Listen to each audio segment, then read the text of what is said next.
fundamental commitment in my new mandate is to enable maintenance of world peace by inviting Ukraine to join the NATO.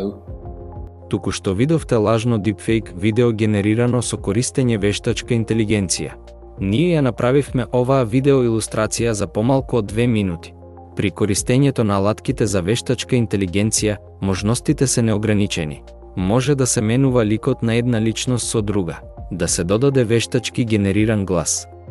А со алатката за машинско учење може да се генерира сопствениот глас, односно да се користи оригиналниот глас на личноста за која се прави дипфейк видеото. My name is Donald Trump, and I am the president of Russian Federation.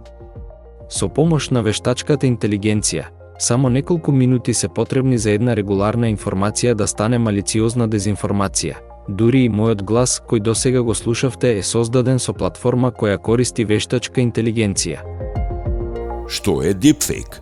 Тоа е синтетичка медиумска содржина со која лажно се представени ликови и настани, создадена со користење вештачка интелигенција преку алгоритми за машинско учење и методи на длабоко учење. Тие можат да бидат убедливо реални и тешко се детектираат кога се добро направени, со помош на софистицирани и моќни технологии. Некои од нив може да изгледаат како наивна шега, забава, невина закачка или игра. I am not Morgan Freeman, and what you see is not real. Но во реалниот живот ситуацијата е поразлична. Најчесто мотивот е преку манипулирање и искривување на вистината да се создаде паралелна реалност за лукративни цели на интересни групи. Без оглед дали мотивите се политички, геостратешки или профитерски, жртвата е иста – вистината. Përshëndetje të gjithëve, siç e keni marrë vesh së fundmi nga lajmet e fundit, unë këto 2 ditë sapo kam bler dhe Twitter. I am from Republic of Srpska. There has been a lot of debating lately whether or not I am Serb, but now the time has come to proudly say, yes I am. Со малициозното користење вештачка интелигенција за креирање дипфейк видеа, граѓаните од земјите од Западен Балкан се мета на дипфейкерите.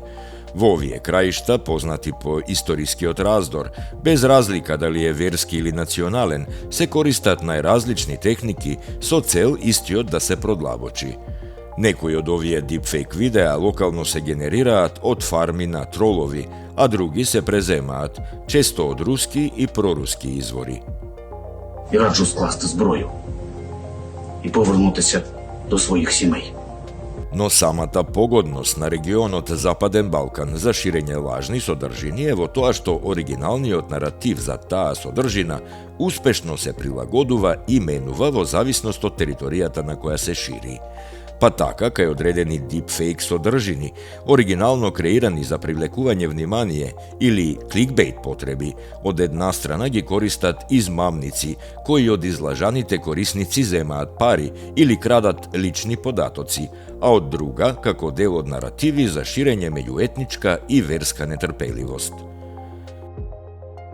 Се појавија десетици лажни фотографии од папата Франциск, со кои тој лажно се представува како промотор на така наречени извртени западни вредности, а во функција на наратив дека е непријател на православието.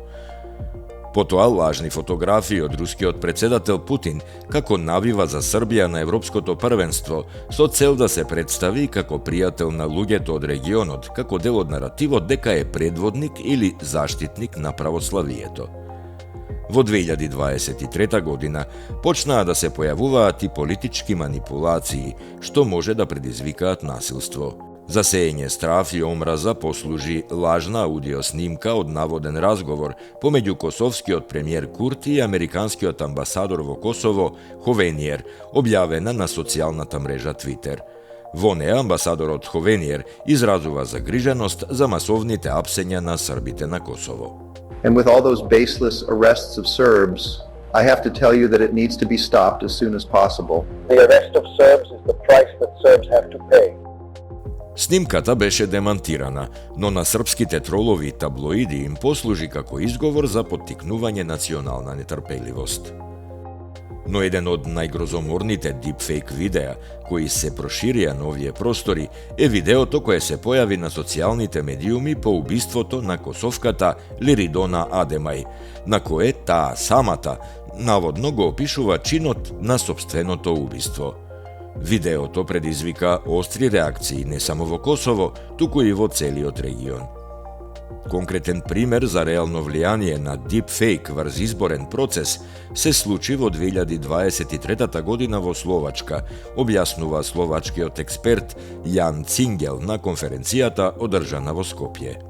There was a voice of a very famous Slovak investigative journalist, as if speaking on phone again with the leader of this progressive Slovakia, this Mr. Šimečka, and it sounded as if they are plotting of buying Roma votes in eastern parts of Slovakia.